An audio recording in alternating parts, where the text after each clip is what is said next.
What's up, y'all? Remy TV back again with another video, back again with another reaction, and today we're gonna be reacting to Neil deGrasse Tyson and Bill Maher. And I disagree with Bill Maher. I agree with him on certain things. I think he's been reasonable when it comes to certain things, but obviously when it comes to other things, like he's just out there. And then you got Neil deGrasse Tyson. It's just something about me that just itches every time I hear him speak, every time I watch him. And I just think he's so fake, right? I think he's so fake. I think he's bought and paid for. That's just my personal opinion. That's how he sounds to me. He sounds like he's bought and paid for. He sounds like he'll say whatever the scientific establishment wants him to say. And so in this particular clip, Bill Maher owns him. Bill Maher sets him straight because everything that he says is just basically a bunch of gibberish and just try. You know, what I don't like about Neil deGrasse Tyson is he thinks he's just smarter than everybody else. And because he's smarter than everybody else, it's his way or the highway. I remember watching an interview on Joe Rogan, and just the way he would respond and interrupt was kind of condescending. I watched him on Valuetainment and Patrick Bet-David's podcast, and he had this tone, this condescending tone of I am better than you. That's what I don't like about him. Anyways, he gets owned in this particular video. We're going to watch the video. Make sure you subscribe, smash the like button, drop a comment below. Let's watch it. So that means we're incapable as a species of truly understanding risk. And this goes to like vaccines, okay? I don't want to like poke the bear here, but what I'm saying is, the bear believes in vaccines, just being skeptical of all medical interventions, as everyone should. well, except 99 out of 100 medical interventions, you're not saying I need a second opinion. If you have tuberculosis, you don't need a second opinion. If you have polyps in your colon, it's not close to 99%. It's easily 99%. It is not. If you break a femur, you don't get a second opinion on that. I agree, but that's not most things that happen to people.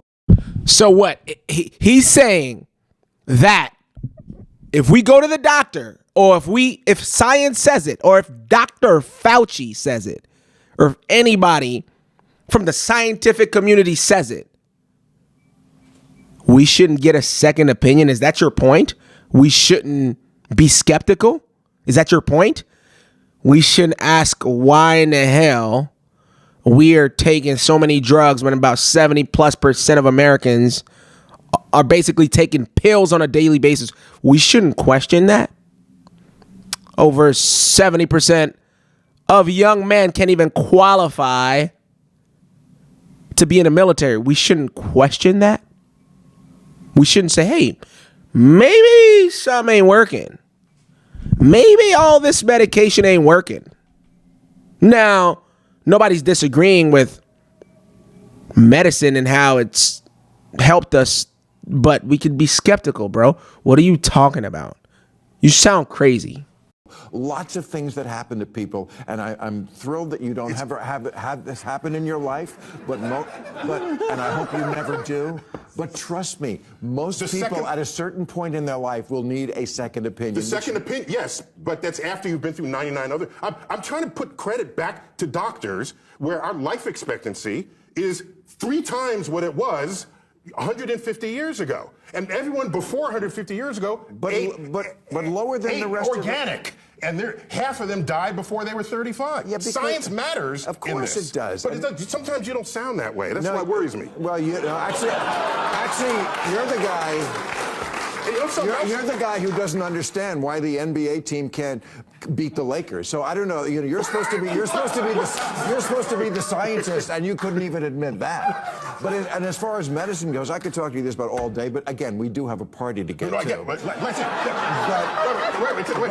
this is not your field. You're not a doctor. No, but I'm a scientist. Excuse me. Yeah, that's not a doctor. No, hold on. That's not a doctor. I'm a scientist who knows probability and statistics. When I get a goiter on Uranus, I'll call you. No,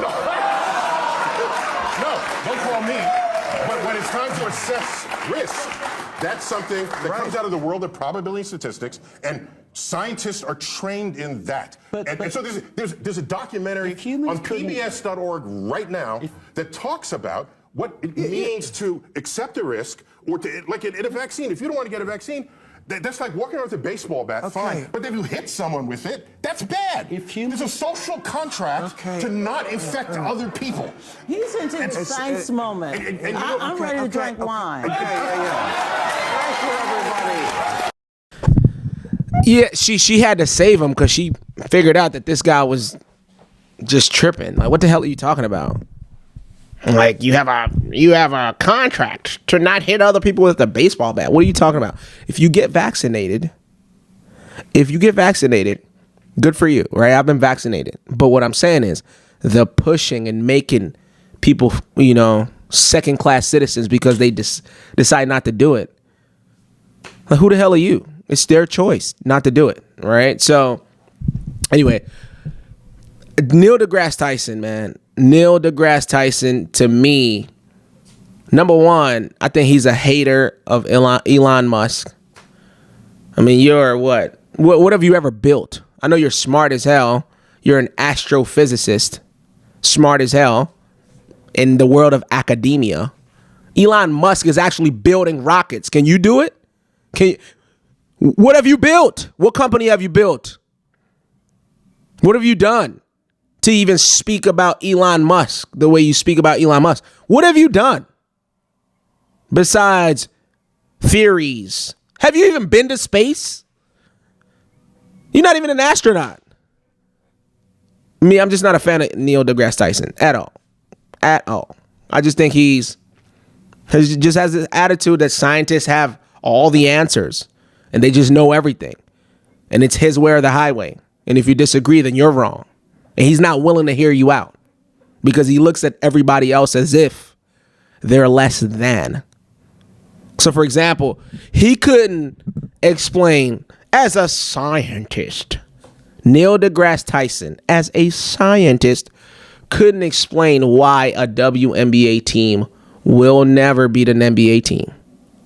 See, me and you, people who don't specialize in astrophysics, and we don't know all the things that's going on in the galaxies, and we're not scientists, and we're not the smartest people in the world. But one thing we do know is you put some women and some men together on a basketball court from the WNBA and the NBA, the NBA team is gonna win 100% of the time by 1,000. That's just it, because there's a fundamental difference between men and women. He can't say that. And he's a scientist. And we're supposed to believe all scientists. Get the hell out of here.